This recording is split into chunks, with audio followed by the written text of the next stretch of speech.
Film निर्देशक अनुराग कश्यप पर यौन उत्पीड़न का आरोप लगाने वाली अभिनेत्री पायल घोष ने अभिनेत्री ऋचा चड्ढा से माफी मांग ली है।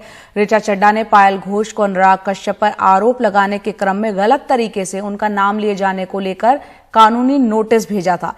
इस बारे में ऋचा चड्ढा से बात की हमारे सहयोगी संकेत उपाध्याय ने। और अब हमारे साथ जुड़ गई हैं ऋचा चड्ढा, फिल्म अभिनेत्री हैं और आपने एक अदालती लड़ाई बखूबी लड़ी, क्योंकि कुछ लोग थे जो कि कुछ अभद्र टिप्पणी कर रहे थे आपके बारे में और आपको लगा कि इसका जवाब देना चाहिए और आपने जवाब बखूबी दिया और वो जंग जीती भी अदालत की तरफ से। ऋचा चड्ढा, आपका एनडीटीवी इंडिया में बहुत बहुत स्वागत। मेरा सबसे पहला सवाल आपसे, आपने लड़ाई अदालती कार्रवाई लड़ी और जीती। आपको लगता है कि नफरत और नफरत फैलाने और गलत बयानी करने के खिलाफ ये सबसे प्रभावी कदम है? नफरती बात से ज्यादा मैं कहना चाहूंगी कि जो झूठ बोल रहे हैं उनको कई बार लगता है वो निरंकुश हो जाते हैं। उनको लगता है कि हमारे झूठ का कोई असर नहीं होगा, ये फ्रीडम ऑफ स्पीच है। पर होता क्या है कि अगर आप भी एक पब्लिक पर्सनालिटी हैं, आपका भी ताल्लुक फिल्म इंडस्ट्री से है, तो खुद के लिए खड़ा होना बहुत जरूरी है। वरना लोग हर तरह के लोगों को अफवाह सुनने में मजा आता है, वो चटखारे लेते हैं किसी और की व्यथा सुनने में, किसी और पे लगे झूठे आरोप लांछन सुनने में। जो मसालेदार गॉसिप है उसमें सबको ज्यादा मजा आता है। और जैसा कि हमने देखा, आजकल लोग कई बार रियलिटी टीवी के बजाय न्यूज देख रहे होते हैं। तो ऐसे में मुझे लगा कि अपने आप को बचाने के लिए ये करना बहुत जरूरी था। अगर बात लीगल नोटिस तक खत्म हो जाती तो बहुत अच्छा रहता, सबका समय और पैसे बच जाते। पर ऐसा नहीं हुआ तो मुझे ये कदम उठाना पड़ा मजबूरन। मैं कभी नहीं चाहती थी कि मतलब ये बस इसलिए है कि कोई शराफत को कमजोरी या मजबूरी न समझे। आपको लगता है ऋचा कि अदालती कार्रवाई, लीगल रिकोर्स जिसको कहा जाता है, वो एक सबसे प्रभावी कदम होगा न केवल आपके लिए बल्कि सभी लोगों के लिए, लोगों के मन में एक भय पैदा करने का कि अगर आप किसी के बारे में कुछ अभद्र बोलेंगे तो एक बार आप सकुचाएंगे जरूर, आप सोचेंगे जरूर कि मैं जरा 2 बार सोच लूं, कहीं इसके कुछ परिणाम ना हो जाए।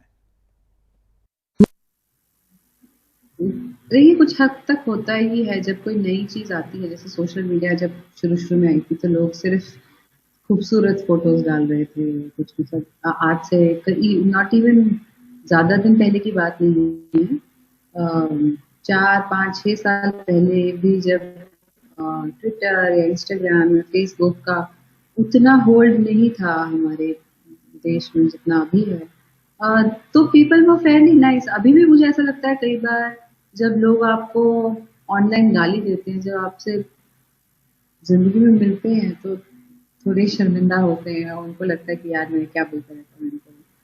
तो कोई भी नई चीज जब आती है तो उसमें एक बैलेंस आता है, करेक्शन आता है थोड़े समय बाद। तो मुझे लग रहा है कि अब आना चाहिए सोशल मीडिया में भी करेक्शन।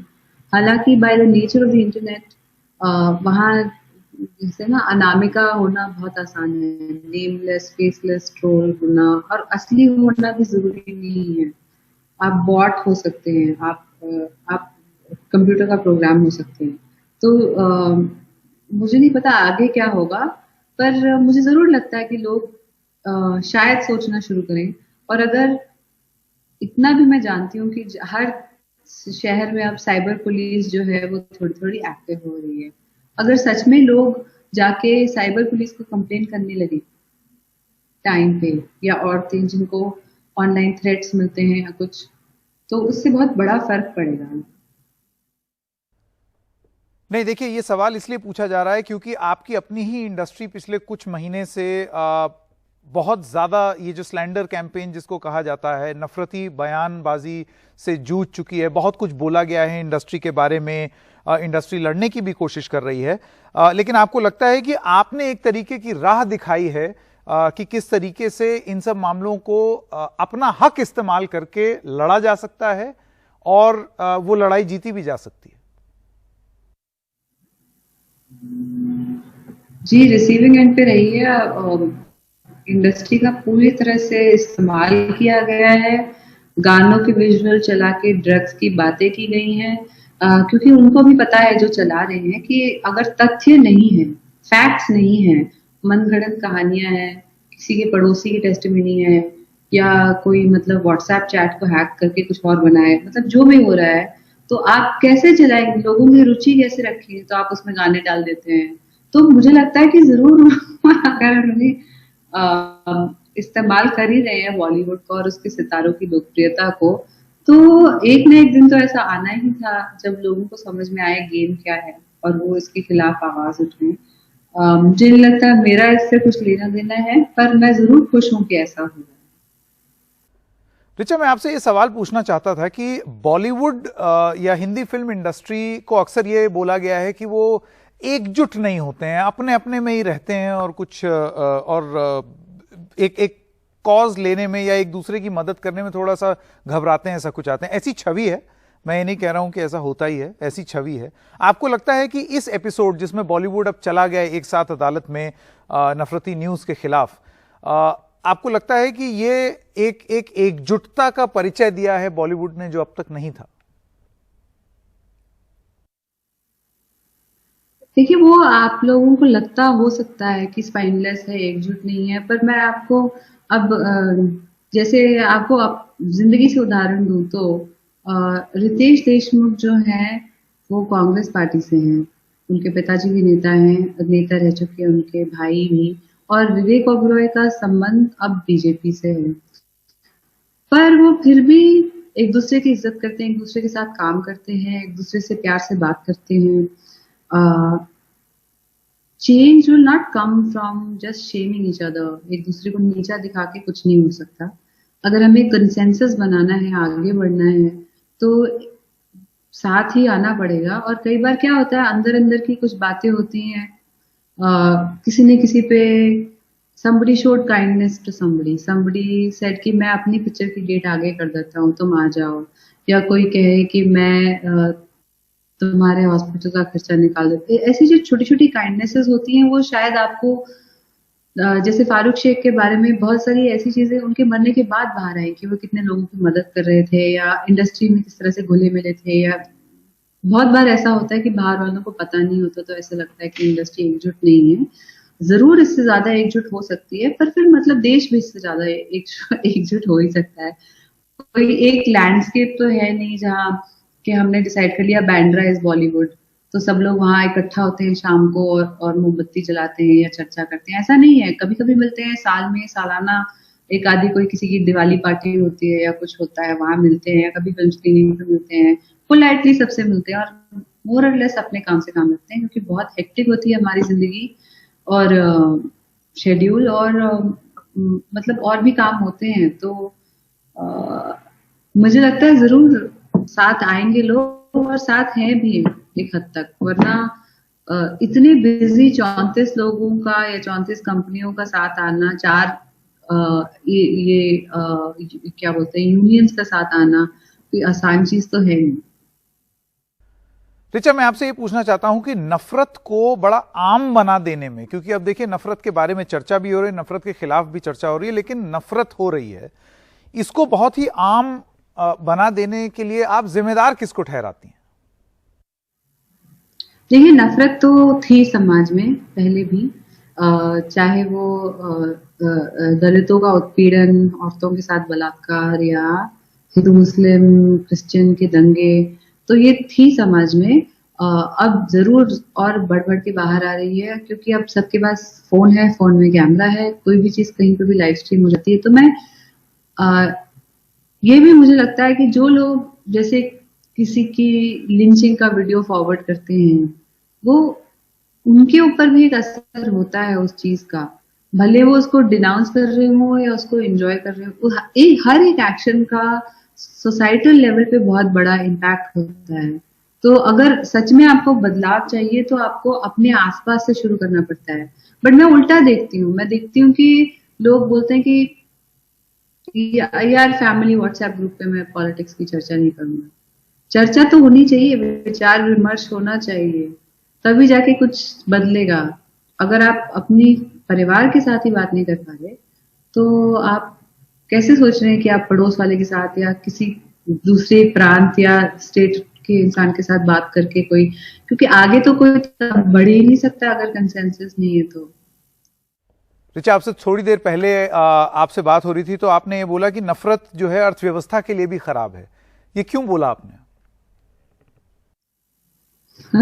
जी बिल्कुल, क्योंकि वो होता है, अगर कभी कोई बंद हो जाए, कहीं कोई मोर्चा निकल आए, कोई अनशन पे बैठे, उससे भी होता है डिसरप्शन और लोग अपने हक के लिए लड़ रहे होते हैं।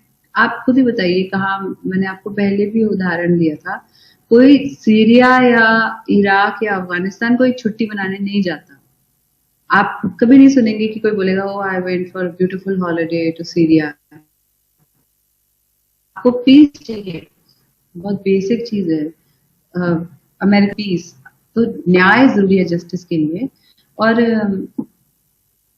धीरे धीरे आई थिंक सबको ये बात रियलाइज हो रही है कि एक नफरत एक ऐसी चीज है जो मतलब जहर पीने जैसे है। मतलब आप किसी को इफ आई गिव संकेत then I am drinking poison to hurt you, वो अब जितनी आप अपने दिल में रखेंगे जरूर, आई थिंक मुझे लगता है कि असली गांधीवाद की तरफ जाने की बहुत अर्जेंट एक जरूरत बन पड़ी है सोसाइटी में।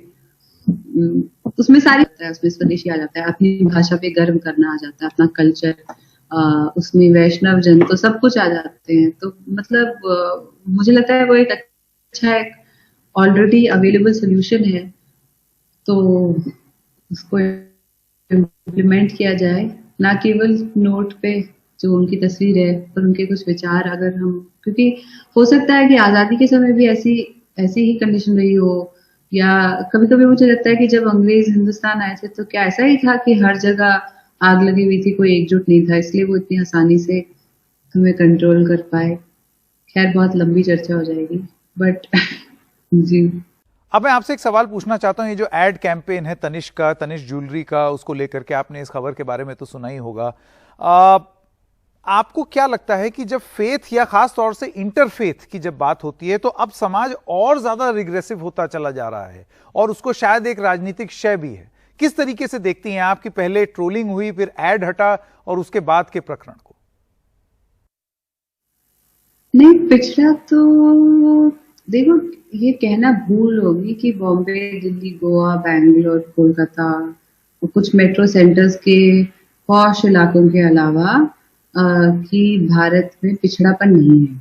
आपको संडे के दिन मैट्रिमोनियल पेपर खोलना है और देखना है कि किस तरह से लोग अपनी कास्ट की तरह, बूफे की तरह ऑर्डर करते हैं। डोमेस्टिक, फेयर, कायस्थ, ब्राह्मण, क्षत्रिय, ये मतलब सब।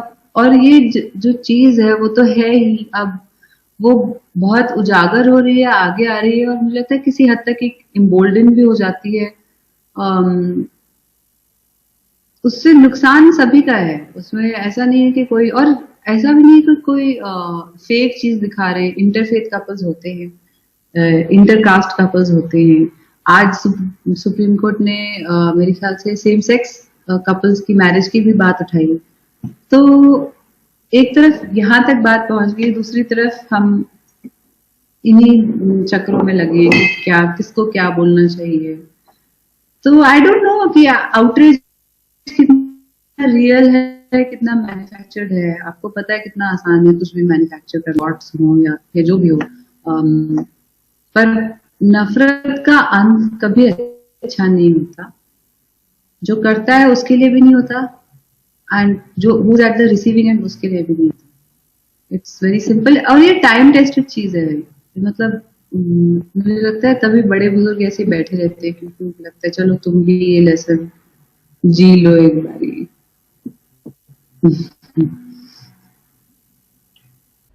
ऋचा, जाते जाते मेरा आखिरी सवाल, जो कि मैं हर बॉलीवुड के सितारे से पूछता हूं, और वो ये है कि अब आपको लगता है कि अब वो समय खत्म हो गया है जब सितारे या बॉलीवुड के सुपरस्टार्स ये बोल करके बच सकते थे कि हम तो पॉलिटिकल हैं ही नहीं, हमारा तो कोई राजनीतिक मत है ही नहीं? अब हर सितारे को एक राजनीतिक मत रखना होगा।